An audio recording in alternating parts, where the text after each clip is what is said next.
छत्तीसगढ़ के पास्टर्स के लिए कल से बहुत बोझ है। थोड़े दिनों के अंदर पूरे वर्ल्ड लेवल की एक पास्टर मीटिंग हम सब इकट्ठा होंगे और इसमें सुबह एक सेशन होगा, फिर प्रेयर माउंटेन के ऊपर एक लाइव सेशन होगा। ये इंपॉर्टेंट है, वेरी इंपॉर्टेंट। और पास्टर्स बहुत से मुझे मिले, उन्होंने बताया कि उनकी स्टेट में अलग अलग तरह के परसिक्यूशंस हैं, अलग अलग तरह के उनको दबाने के लिए लॉ पास हो रहे हैं। तो मेरे अंदर ये बोझ परमेश्वर ने उसी दिन से, उसी क्षण से डाल दिया था जब छत्तीसगढ़ के बारे में मुझे मालूम हुआ और बाकी स्टेट्स के बारे में मालूम हो रहा है। ये जरूरी है कि आप लोग पास्टर्स के लिए प्रार्थनाएं करें। प्रभु यीशु मसीह के नाम में आप सभी को जय मसीह। छत्तीसगढ़ में जो धर्म परिवर्तन जो कानून लाया गया है और लागू भी कर दिया गया है, इसको लेकर पास्टर अपोस्टल अंकुर नरूला जी ने क्या कहा है, आपने वीडियो में देखा। जी हाँ, छत्तीसगढ़ के कुछ पास्टरों ने उनके साथ में मुलाकात भी किया था और किस प्रकार से छत्तीसगढ़ में मसीह लोगों को दबाने का काम किया जा रहा है, अत्याचार हो रहा है। आपने पिछले दिनों में देखा कि किस प्रकार से छत्तीसगढ़ में अलग अलग जिलों में वहाँ पर मसीह लोगों के साथ में बहुत ही बुरा बर्ताव किया गया था। जी हाँ, कहीं पर शव दफनाने को नहीं दे रहे हैं और कहीं पर घरों को तोड़फोड़ किए जा रहे हैं, कहीं पर गांव से बाहर निकाले जा रहे हैं, कहीं पर पानी पीने के लिए नहीं दे रहे हैं। इस प्रकार की तमाम घटनाएं छत्तीसगढ़ से आ रही थी।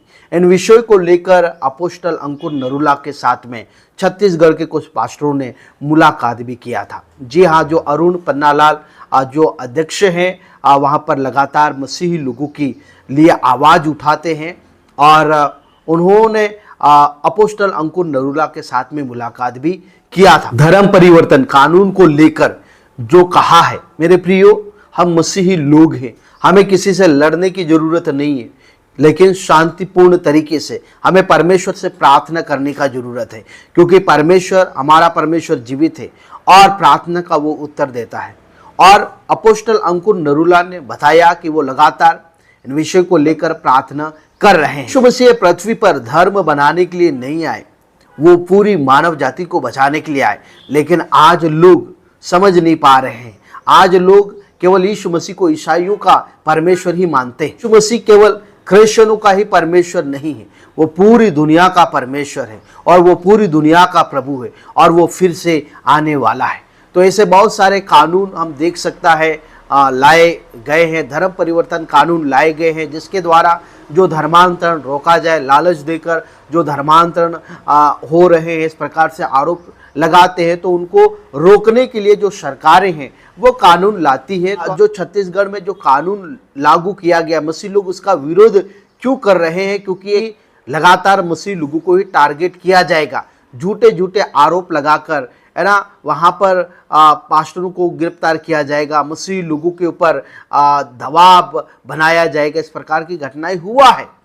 व्यवस्था बनाती है वो भलाई के लिए ही बनाती है और परमेश्वर का वचन भी कहता है कि अपने अधिकारियों के लिए, अपने देश के लिए प्रार्थना करो, सम्मान करो और अपने सरकारी अधिकारियों के अधीन में रहो। इस प्रकार से परमेश्वर का वचन कहता है।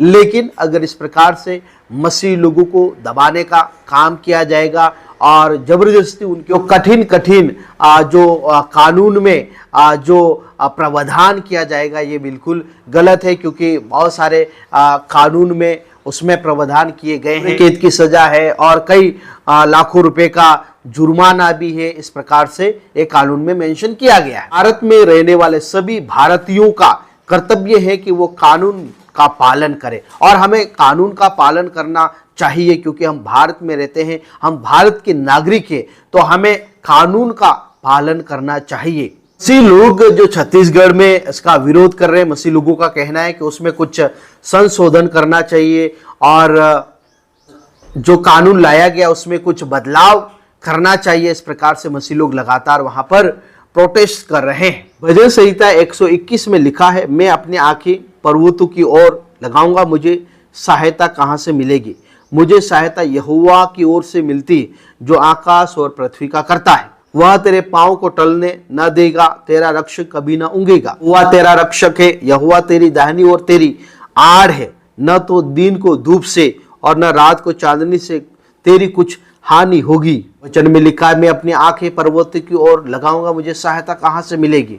मुझे सहायता आकाश और पृथ्वी को बनाने वाले परमेश्वर की ओर से मिलती है। हमारी सहायता करने वाला, हमारी मदद करने वाला परमेश्वर है और वो जीवित है।